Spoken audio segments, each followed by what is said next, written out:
Rutgers far away.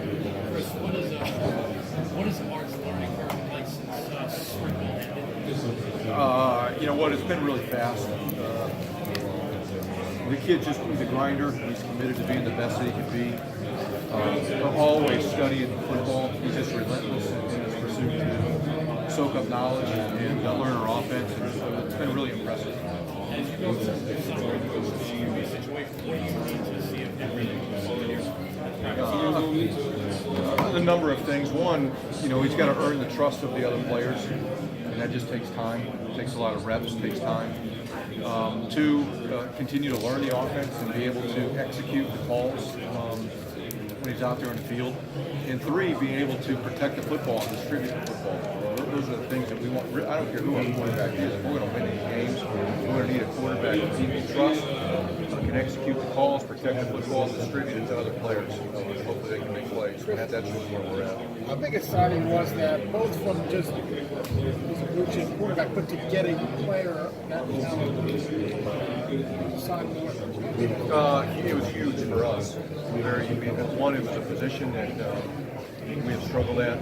Rutgers has honestly struggled at for a while. And to get a player of that caliber from our own state, it was huge. Says a lot about a guy like him, had a lot of options that he's needed what we're doing. Believes in the experience that he can get at Rutgers, how he can coach and develop. So it was big for our program. Kirk Ferentz is starting his 20th year. You're one of the newer coaches that covers. What has allowed him in your mind to last that long in one place? One, he's a really good coach.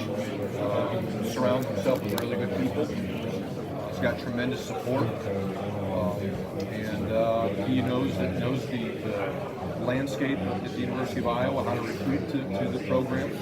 They've done a great job developing players. I could go on and on. There's a lot of things. If you're in a place for 20 years, you're doing a lot of things right, not just one. And it's not just one characteristic or one thing that you do in your program. It's a long list. You know, I watched Kirk take over at the University of Iowa when I was at Iowa State years ago. Watched him build it and watched him consistently play at a high level. And you know, the plan doesn't change. You know, back in New Jersey, having the plan doesn't change. And, when you can get to a point in the program where you're doing that, you're doing something right. What players have stepped up during the summer program, and if any, have bulked up physically? I would say all of our players have bulked up. I truly believe we have one of the best strength and conditioning coaches in the country. Coach Kenny Parker is awesome. I absolutely love him. And he's done a great job. I talk about changing our roster. That's through recruiting and it's through player development, and it's because of the work that Kenny Parker has done mentally and physically with our players. So to answer your question, most of our players have really bulked up and had a great off-season as well as summer. The leadership, a lot of that's being provided by our seniors right now. We don't have a big senior class, but we have a really good one. Guys that have played for 3-4 years.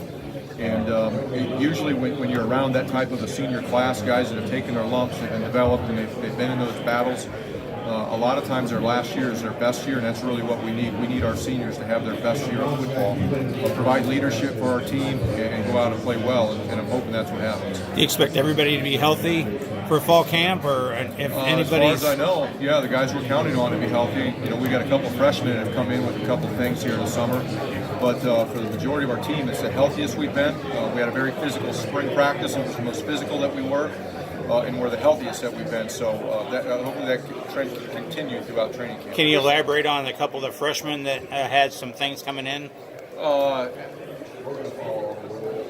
No, I don't want to mention any injuries. Okay. Any individuals. Chris, this is year 3 for you.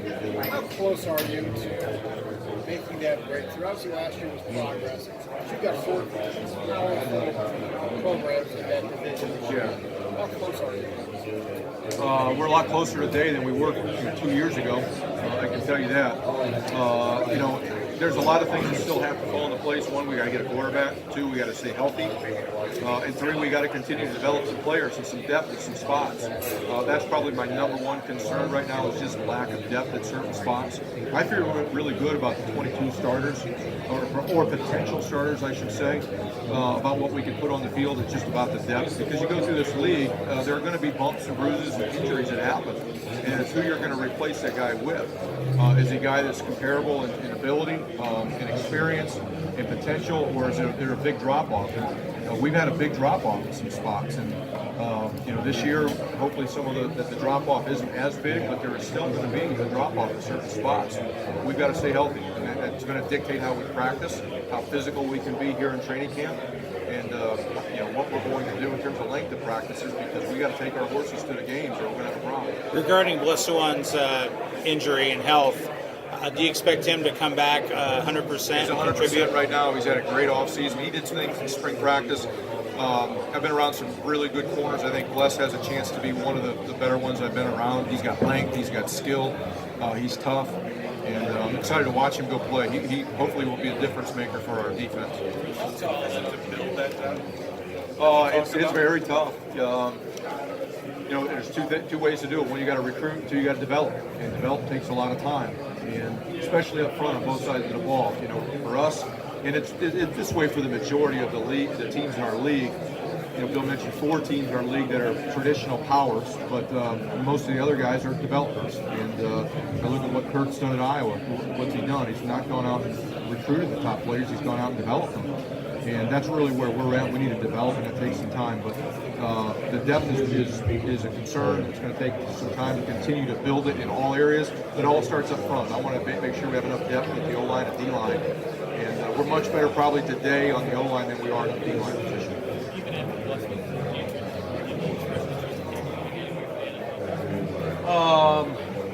I don't know if he expressed interest, if I'm sure it crossed his mind, but he's a realist. He wasn't ready. He hadn't done enough for, even entertaining that, to be honest with you. And he needs to come back and develop, play some good football, get some good tape out there, and hopefully he has that opportunity. One side period, early signing period, traditional signing period. What were your thoughts of that process here on Monday? What would you like to see? It really was a sped-up process. I thought it was a good process, though. For us, we signed the majority of our players in December, and it made January a completely different month. It was like another spring recruiting with the head coach being able to go out. So from that standpoint, I really liked it. I can't tell you I'm a fan of the early official visits in the spring. I think that really accelerates the recruiting process, and you're asking young men to make decisions when they might not be ready. And I think you're getting some commitments from some people that coaches probably don't know a whole lot about still, because they just haven't had enough time to build that relationship and get all the information that they need. I even look at the guys that are committing in the 2020 class right now. It's insane. To think that somebody knows enough about those individuals already to be able to take a commitment, or someone knows enough about a program to make it. So we're really speeding up this process. I don't know if it was necessarily a product that people wanted out of the early signing date, but that's what's happening right now. Not to overlook the season opener that you get a team like Ohio State week 2 Big Ten opener. Just what kind of challenges does that present given the past couple of years, how things have gone? Well, they're a good team, good program. I don't care if you're playing week 1 or week 12. They're a good team with good players, good coaches, and it's always going to be a challenge. I don't care if you're Rutgers or another program in the Big Ten. Anyone that plays Ohio State, you better show up and give your best. Because they're a good team. And they got talented players who usually going to play hard. So, I mean, it's always going to be challenging when you play a program like that, and it's been that way for a number of years. Did you have any position changes during the summer? And if so, do you anticipate any once fall camp starts? We made a position switch in the spring with Damon Hayes, who was a corner for us, to safety. I think he's got a chance to be an outstanding safety, a potential NFL prospect at safety. He's got to go play it, but I think he's got those characteristics. I think it was a good move for him and a good move for our football team. I'm hoping that's what happens. We've got a couple other position changes that we may take a look at in training camp, but it's still too early to say which ones we're going to make. We're going to see, really how guys have developed in certain spots. A place like running back, we feel like we've got 3 or 4 guys. If there's another guy that can maybe help us in another spot, we might be able to. Chris, when you look at, there's only one coaching hire in the coaching change in the Big Ten in the offseason. A lot of programs, including Rutgers, have put a lot of resources into their football programs. So with so many programs in this league doing that, realistically, what is the margin for error in this Big Ten? You got to be at your best every day. You know, you got to recruit your best every day. You got to train at your best every day. You got to practice your best every day. There are good coaches, good players, good programs in this league. If you take a day off, especially when you're at Rutgers and we're trying to chase others and try to get up in the middle of that pack, you know, you got to work hard, and you know that's hard to do. It's hard for coaches to show up to be their best every day. It's hard for players to show up to be their best every day. It's hard for guys to recruit at a high level every single day. But if you want to be the best and you want to be able to compete and win against the best, that's what you got to do in this league. Chris, I asked you about Michigan State. You faced right at the end of last year. And what stood out about them to you as sort of a scouting report? You know what? Very impressed with the quarterback. The quarterback's a good player. You know, young player that ended up having a tremendous season, and I thought he was a difference maker for that football team. But it was a typical Michigan State team. Played hard, well coached, fundamentally sound, didn't beat themselves. Offensively, they're multiple. They can run the ball, can pass the ball. Defensively, they you know good at stopping the run. And that's just that's been I guess a brand that Mark D'Antonio has built there at Michigan State that you're going to expect the type of team every year, and that's what last season was no different. But where that group is, maybe when you see Ohio State or something like that, what separates maybe where Ohio State was last year from where Michigan State was? Well, Ohio State just they're as talented as there is in the country.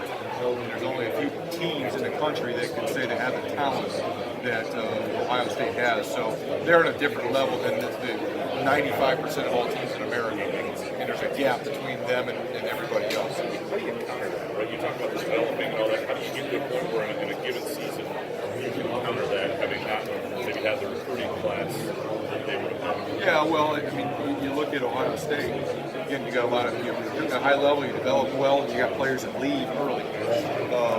You know, at a lot of other places, you got to count on having a lot of fourth and fifth year players in your program.